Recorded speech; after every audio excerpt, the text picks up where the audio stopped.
In the year 1889, the town of Coyote Bluff sat hunched between dusty hills and endless sky where wooden storefronts leaned like tired old men, and horses knew more secrets than their riders. Mark Dawson was just 23, a cowboy by trade, a bit more often just a hungry soul chasing cattle, and ghost worked sun up to sundown in whatever ranch would pay him. Half-decent branded calves mended fences, broke wild mustangs at night, rolled into a pile of hay behind Carson's livery stable. His padrone thin, his dreams thinner. His father, Nathaniel Dawson, owned a parcel of land just north of the Bluffs. Said he was a man with vision, built fences before he had cattle, poured money into water pumps, and borrowed against every inch, and when a storm wiped out half the herd in 87, it took the land, and Mark buried him with his bare hands under a lone cottonwood tree, and the debts came marching in like soldiers' banknotes, French hands, unpaid poker tabs, with men who didn't forget. No, Mark chased wages that vanished quicker than the boots on his feet, but he never complained. Cowboys did not out loud on evening while tying down a busted gate at Garrison Creek. Ronca rider appeared, dark horse dust covered coat, black gloves, didn't say a word, just handed Mark a sealed envelope and rode off. The envelope was cream-colored edges, embossed a scent of lavender, and gun oil clinging to it. Inside, a folded note in elegant script: Mr. Dawson, supper, Blackthorn Range tonight, come clean, come qui. Ether was no signature, but Mark had heard the name Blackthorn plenty. Leaner Blackthorn, the cattle baroness, a widow with land the size of some countries and a temper like wildfire. Folks said she hadn't stepped foot in town in over 5 years. Mark stared at the note a long time. Didn't own a clean shirt, but he could borrow one. He didn't know what she wanted, but he knew the world never handed a man like him anything he didn't have to bleed for. So he packed his knife, tied his hat, and headed westward, the biggest ranch in all of Coyote County, and a supper that had changed everything. The sun was sinking low when Mark Dawson rode up to the gates of Blackthorn Range. His horse Dusty was just as tired as he was, sweet-streaked, saddle-worn, and quiet as a prayer. Had borrowed a white shirt from an old friend, sleeves a bit short, collar to tight boots shined with spit hair. Come bed for the first time in weeks. He felt like a colt trying to pass as a stallion. The gates themselves were iron-painted, black, shaped like twisting thorn branches at the center, a crest of a coiled rattlesnake. Beneath the letter the Baroness's mark, a ranch hand met him at the Gateslant. Big man wore a holster like it was born there. He said only one thing, she's waitin'. The main house rose like a temple on a hill, wrap around porch pillars as thick as tree trunks, and a wide wooden door carved with roses and rifles inside. It was colder than Mark expected. Marble floors, chandeliers flickering with gaslight, paintings of stallions, storms, and dead-eyed men in Confederate uniforms.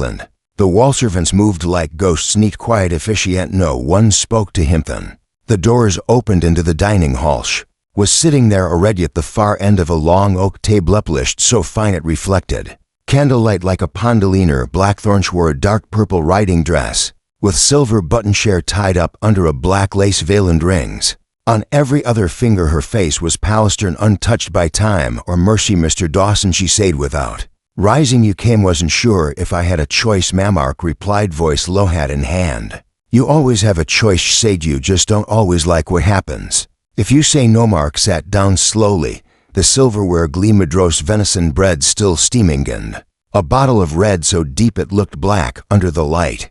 Do you know who I am, Mr. Dawson? She asked, hands folded like she was reciting scripture. I know what folks say, he answered, that you're rich, mean, and more dangerous than a drought. Smirk, he just barely good, saves me time. She poured herself winded and offer him. Any brought you here because I need a husband, she said like she was ordering fleur, and you need something too. Mark blinked, beg your pardon.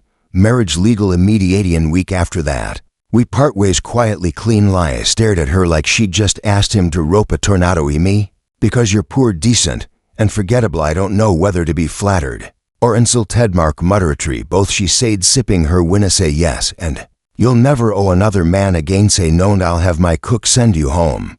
With left aversion to broken opportunity. Mark sat there, fork untouched, heart pounding. He wasn't a man who rushed decisions, but something in her voice like a pistol cocked under the table told him this wasn't just about her. She was hiding something, and she wanted him close enough to see. I'd reached for the wine, poured himself half a glass, and said, you got yourself a cowboy. Leaner didn't smile, just nodded. Dan, that was the Moment the whole world shifted, they were married at dawn. Oh bells, no crowd, just a preacher from town, who smelled like whiskey, a few ranch hands standing like statues, and the creak of saddle leather in the morning stillness. Eleanor wore a black dress, lace at the cuffs, veil over her ice. Mark wore the same shirt he'd worn. Toberry his father cleaned and pressed as best he could. Do you take this woman?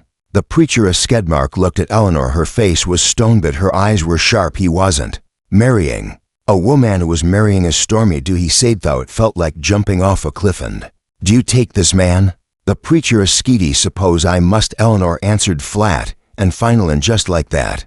It was no kiss, no smell, flowers, just two signature as a handshake, and the sound of boots on hard-packed earth. House at Blackthorn Range was a different world. Servants moved with precision, meals appeared hot and on time, horses were brushed daily, and no one dared speak unless spoken to. Mark was given a room with silk sheets and a window view of the canyon. Hadn't slept in a real bed since before his father died, but sleep didn't come easy each morning.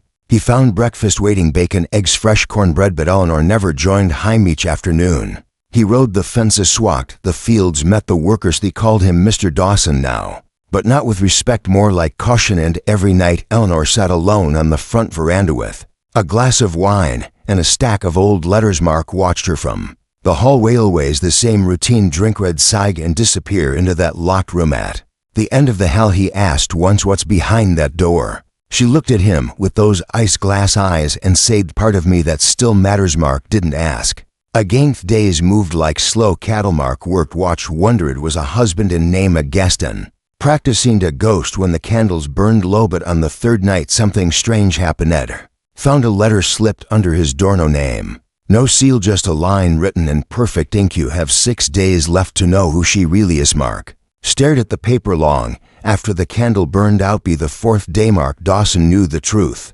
He feared Most wasn't the one watching the house was watching him. Every door creaked, different lithe maids whispered in corners, and stopped when he passed. Ranch hands avoided his ice oven. The horses seemed to pull away when he came near the stables, but it was that one door at the end of the hall, one with the iron handle and the key. Eleanor always kept close of it. Kept him up at night, tried to forget it, focused on his readers, fixed a busted water pump, checked the north fence line, but everywhere he went the men looked at him like they knew something he didn't. Told Amos, the stable master, finally said it, you best keep one eye open. Last man who asked too many questions sleeps under a patch of roses behind the barn. Mark tried to laugh, but the smile never cameth at night. Mark couldn't sleep, walked the halls by lamplight. The house was silent to silent. In a hunch he slipped into the study. There on Eleanor's desk sat an open leather-bound journal. He shouldn't have read it, but he did. Page after page filled with delicate cursive namespaces. Memory-sewn entries stood out. I was never meant to be loved again. Only remembered another J. If you're reading this.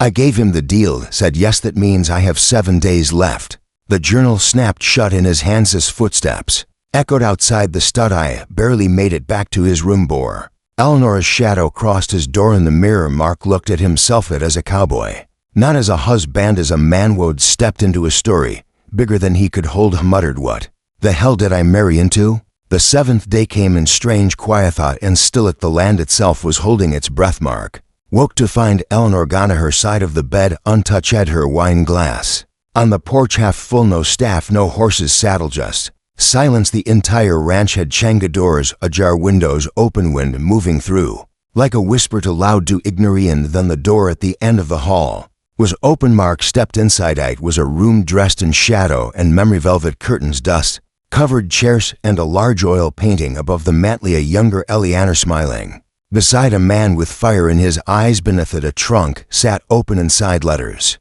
bound with twinny, a wedding ring on a black velvet pouch, and a single cracked photograph of Eleanor holding a child. There was also a folded will stamped and signed her entire estativary acre, every her savory coin left in Mark's name. And on top of it all a letter addressed simply to my husband. Mark unfolded it, fingers trembling. Mark, it read, if you're reading this, then I've left not far, just enough to make it easier for Yahweh. Didn't need a man, I needed a witness. Simeon, honest Simeon, poor enough to still believe in truthing, not just dying. Markim disappearing, and I needed to leave something behind that couldn't be bought. They'll say I married for show that I lost my mind. Let them talk, but you know better. No, come find me if Your heart's still clean. Mark saddled Dusty and rode hard into the canyon past the fences. And Flowers had once pointed out from the porch road where the land dipped insidewhere. The sky met the bones of the earth, and there she was beneath the old willow tree, sitting in a faded blue dresser back against the trunk, a yellow flower in her lap. She looked up, pale faint but smiling. You made it, she said. Course I did, Mark whispered, dismounting. You owe me answers. No, Cowboy said softly, I owe you. He seemed with her final breath. She gave it. The wind blew gentle across the canyon somewhere. In the distance a hawk creed. 3 weeks after Eleanor Blackthorn passed the hills of Coyote Bluffs were quieter. Mark Dawson buried her beneath the old willow tree just as she'd sked. No sermon, no procession, just the sun, the wind, and a cowboy who understood. Now we love doesn't always look the way it's supposed to. Townsfolk had plenty to say he tricked her. Some whispered she was crazy. Others guessed she'd cursed him, left him with land too large and lonely for one man to run. But Mark didn't care. He rode the fences every morning, cleaned her study himself, read every journal she left behind, every letter she never sent. Ranch changed slowly, paid the hands twice what they earned before, gave the maids real rest. Day7 fixed up the bunkhouse for the orphans working in the rail camps, and then built the schoolhouse right in the center of Townsville, red bricked with white shutters, and a bell